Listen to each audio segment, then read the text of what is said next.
Emblem Heroes.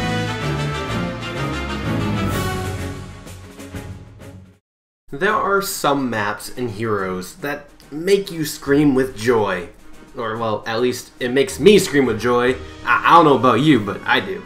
Whether it's nostalgia, layout, or just aesthetic, everyone has a favorite map for a reason. Or maybe you don't. Maybe I'm just really into Heroes. I don't know. But either way, these are my top 5 maps in Fire Emblem Heroes. And just remember, this is my personal opinion and list, and what I say isn't true fact to what the map ranking is.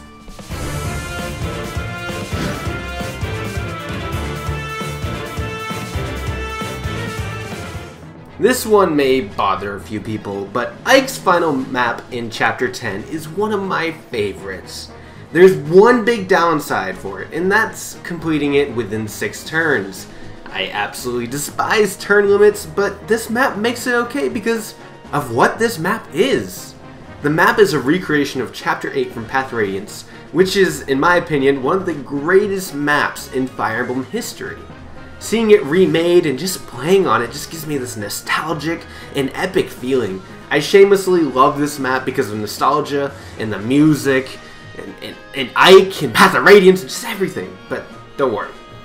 That's why I listed this at number 5, because it's just nostalgia and just the epic feeling from Path of Radiance.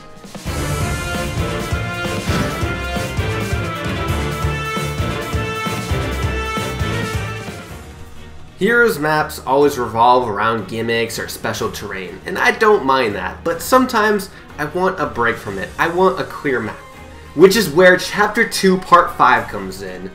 Whenever I get this in Training Tower, I'm pretty excited. It's a basic map that's very open with just some pillars on the side. This is a nice break from the terrain-filled maps and lots of pillars. There's just nothing here. Despite it being pretty flat, open, and basic, it can provide some complex battles and battle strategies, and that's why I really enjoy this map.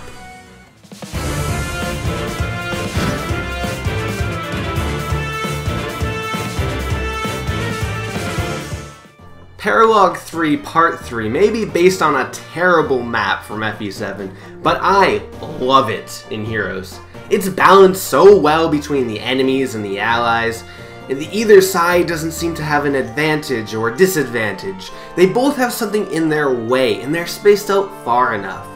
But what I really love about this map are the sniping and magic use potential with that lengthy wall. It's always a plus when there's a map with archer advantage for me. That's just a personal opinion thing, and I also low-key love this map because it's Jafar's map. But that's irrelevant, Either way, this map is great and always stressful moments and just fun times on it.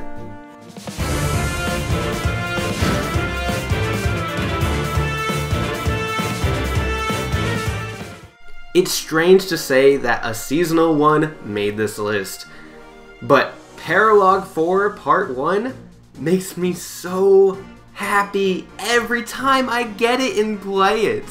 1. The setting is beautiful. It's bright and colorful, and even though I'm not a huge fan of Easter the holiday, the colors slap a smile on my face, and I love it when maps split the enemies. But in this one, the enemies have a tree disadvantage, but they also have this pillar advantage. It's such a tricky setting to maneuver, and if the enemy was actually smart, they could set up this strong and complicated layout with their troops, but you know, the AI is not that smart. But maybe someday we'll start where the enemies start. That would be so much fun. Why can't we have that?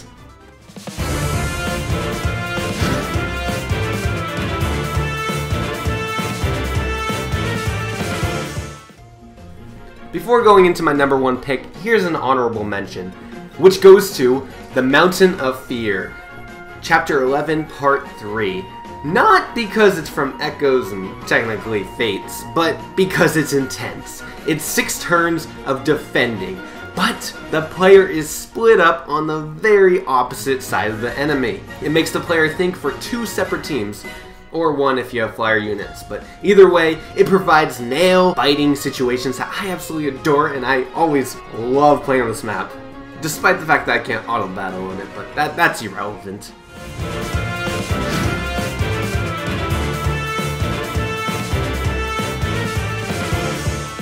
When I was making this list, the first map that popped in my head was Bewitching Princess, Chapter 2, Part 4.